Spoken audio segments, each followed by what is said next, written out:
वल्लज़ीना आमनू अशद्दु हुब्बन लिल्लाह।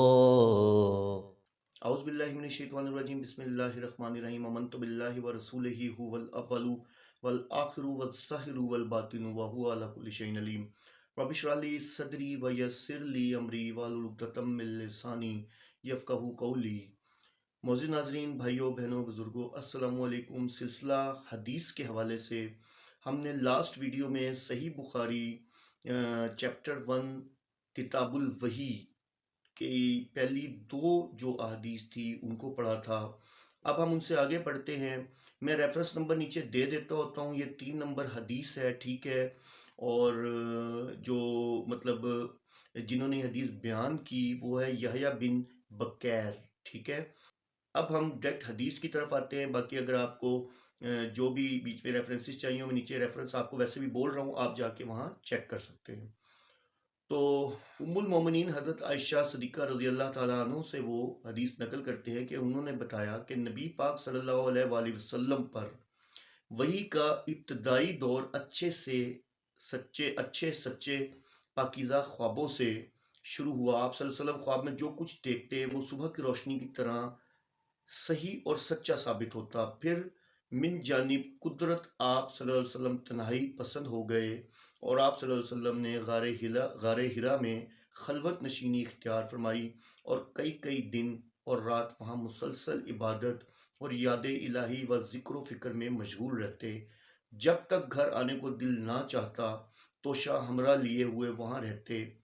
तोशा ख़त्म होने पर ही अहलिया मोहतरमा खतीजा रज़ी अल्लाह ताला अन्हो के पास तशरीफ़ लाते और कुछ तोशा हमरा लेकर फिर वहाँ जाकर खलवत गज़ीं हो जाते।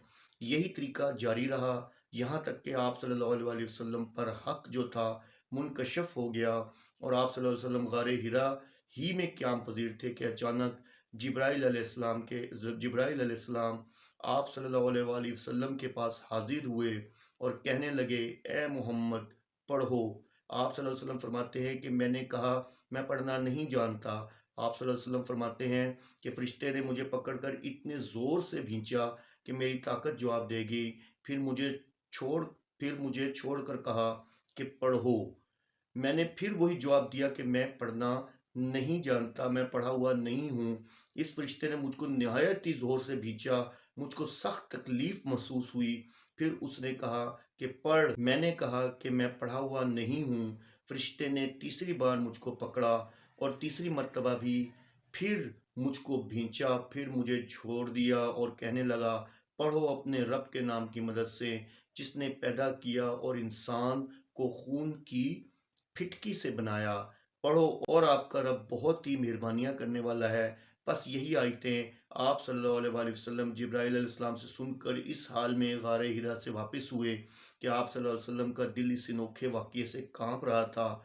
आप सल्लल्लाहु अलैहि वसल्लम खतीजा रज़ियल्लाहु तआला अन्हा के यहाँ तशरीफ़ लाए और फरमाया, मुझे कंबल उड़ा दो और मुझे कंबल उड़ा दो। तो आप सल्लल्लाहु अलैहि वसल्लम को कंबल उड़ा दिया। जब आप सल्लल्लाहु अलैहि वसल्लम का डर जाता रहा तो आप सल्लल्लाहु अलैहि वसल्लम ने अपनी ज़ौजा मुहतरमा खतीजा रज़ियल्लाहु तआला अन्हा को सारी तफ़सील, सारा वाक़या सुनाया और फरमाने लगे, मुझको अब अपनी जान का खौफ हो गया है। आप सल्लल्लाहु अलैहि वसल्लम की अहलिया मुहतरमा खतीजा रज़ियल्लाहु तआला अन्हा ने आप सल्लल्लाहु अलैहि वसल्लम की ढारस बंधाई और कहा कि आपका ख्याल सही नहीं है। अल्लाह की कसम, आपको अल्लाह कभी रुसवा नहीं करेगा।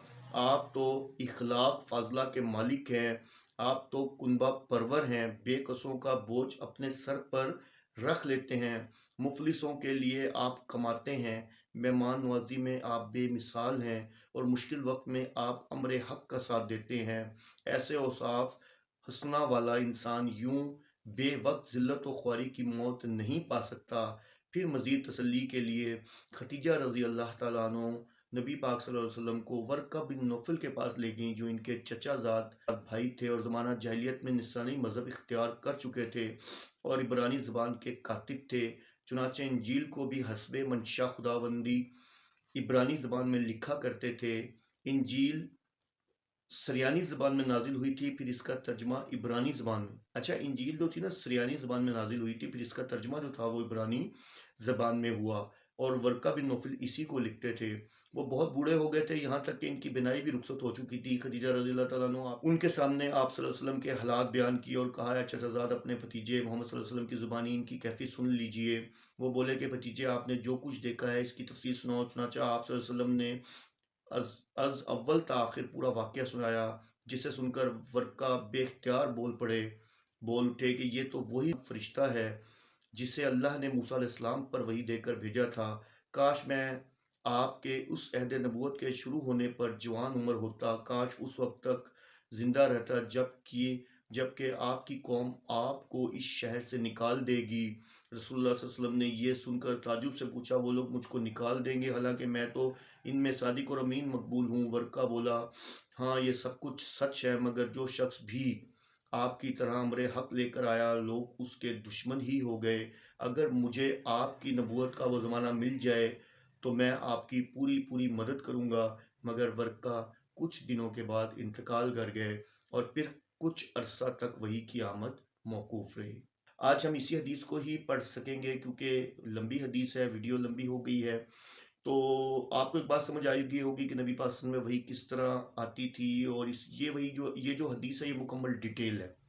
तो अपनी नई वीडियो में, अगली वीडियो में नई हदीस के साथ आपकी खिदमत में हाजिर होऊंगा। तो नोट कर लीजिएगा, ये हदीस नंबर 3 है, सही अल बुखारी की, किताबुल वही की।